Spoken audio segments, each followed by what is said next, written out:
228th Contact Monday, May 1, 1989, 6:05 p.m. Pages 463-483. Quetzel says, I see that you've prepared some questions for me. I will be happy to answer them for you, but afterwards, I would still like to discuss some private matters with you, which you should not pass on. Billy says, of course. Does it concern private matters on your side or mine? Quetzel says these are purely private matters that concern you alone. They are really so private that you should not speak to anyone about them, and by this, I mean Earth people. With every one of us, you can, of course, talk about them if you need to do so. But now, ask your questions. Billy says, I'll think about it. Thanks. But to my first question from you, I know that all animals, birds, fish, amphibians, and snakes, as well as various small life forms that belong in the areas of worms, beetles, and insects, etc., have a nervous system and are thereby also subject to pain. With the small and micro life forms and also with certain fish and other aquatic life, etc., the nervous system is sometimes so delicate that even a simple touch can be very painful. How can one define this feeling of pain? I mean, can one compare it to that of a person? Quetzel says depending on the life form, whether a micro life form, small life form, or large life form, the feeling of pain varies in intensity. Small and micro life forms, always provided that they have a nervous system, feel pain in a finer form appropriate for them than what is the case with larger life forms, with which the feeling of pain is naturally expressed in a stronger manner. The feeling of pain is incorporated into the genus, species, and size of the life form, whereby it also feels its pain in accordance with its evolutionary state. The higher the evolutionary state is, the higher also is the feeling of pain. In this consequence, the human being is distinguished with the highest feeling of pain, as he is consciously able to perceive and judge pains through his conscious awareness, and also has a psyche that can be affected by pains of a psychological as well as physical nature. With the human being there still comes the fact of one's personal attitude regarding the view of pain. Consequently, pains of every kind, always according to the individual attitude and view, can be tolerated well or can degenerate into self-pity. After humans come the higher life forms that have an instinct consciousness and, with it also a psyche, by which they also perceive psychological and physical pains that, as already explained, are based on the size and evolutionary state of the life form. Then there are the life forms that have a pure drive consciousness and, thus, do not have a psyche. These life forms again, according to their size or thiness, perceive purely physical pains. The smaller the life form is, the lesser is the feeling of pain. The larger and more evolved the life form is, the greater is the feeling of pain. Billy says we have an old saying, never torment an animal for fun because it feels pain just like you do. But in accordance with your remarks, this applies, in my judgment, not only to animals but also to all other life forms, like birds, fish, amphibians, reptiles, various insects, and everything that crawls or flies. Quetzel says that is not quite right, my friend, because various small and micro life forms and various insects only have an extremely weak nervous system, if at all. Billy says nevertheless, one shouldn't torment any life forms, not even the small and smallest ones. This includes insects. If these must be killed, then this should be quick and painless.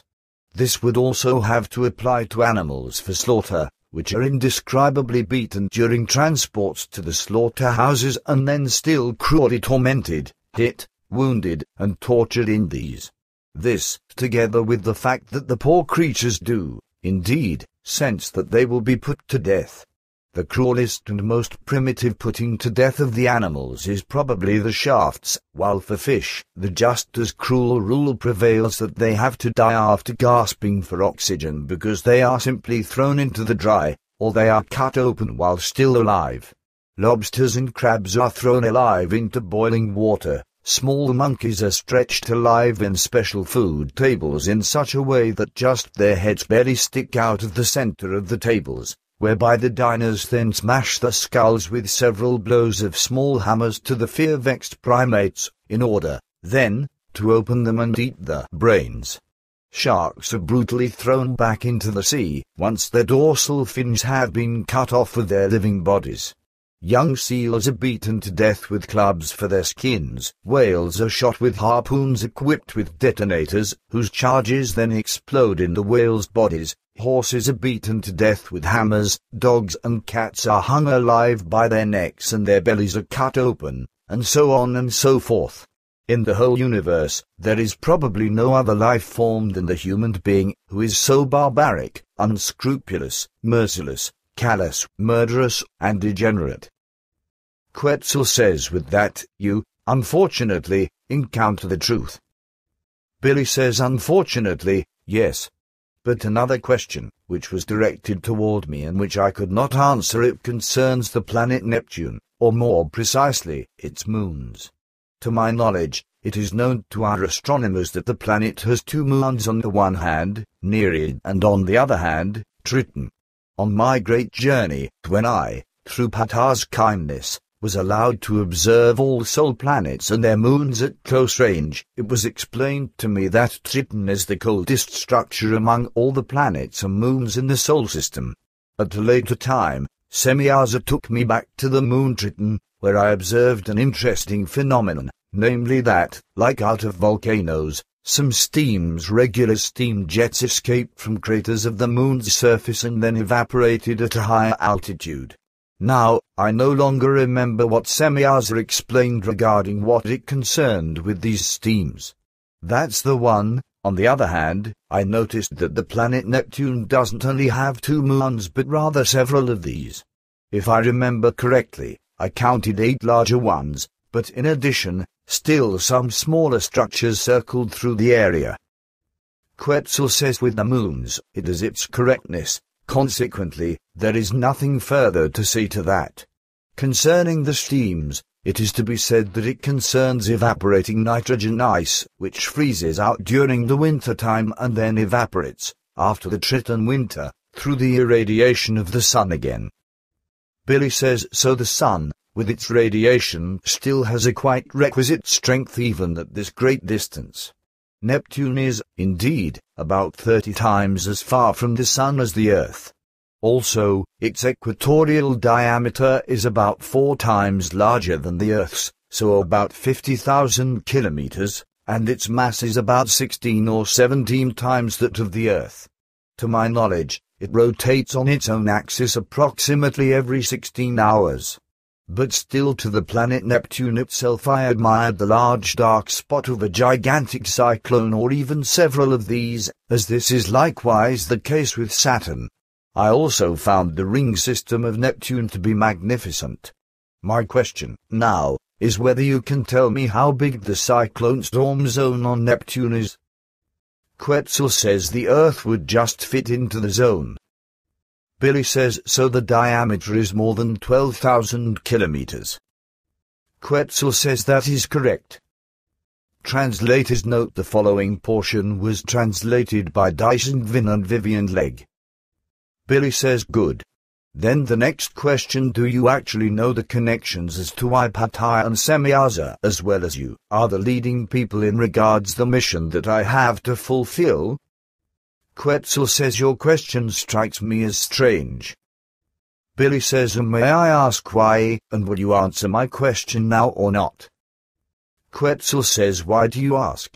Your question sounds strange in my ears, with an undertone, exactly as if you want to test me as to whether I know more than you yourself do. Billy says, but you also notice everything, my friend. Yes, I want to know what you know in regard to the connections. Maybe I also actually know something. Quetzel says Semjase and I, as well as Ptaah and his father's father as well as my father, have always belonged paternally to a line of descendants that leads back to Enoch and Demian as well as their sons. These sons were the ones who were under an obligation to the mission to instruct all who come from the Endymion and Enoch lineage and hereditary series in the teachings of the Spirit, and to preserve the entire knowledge regarding this,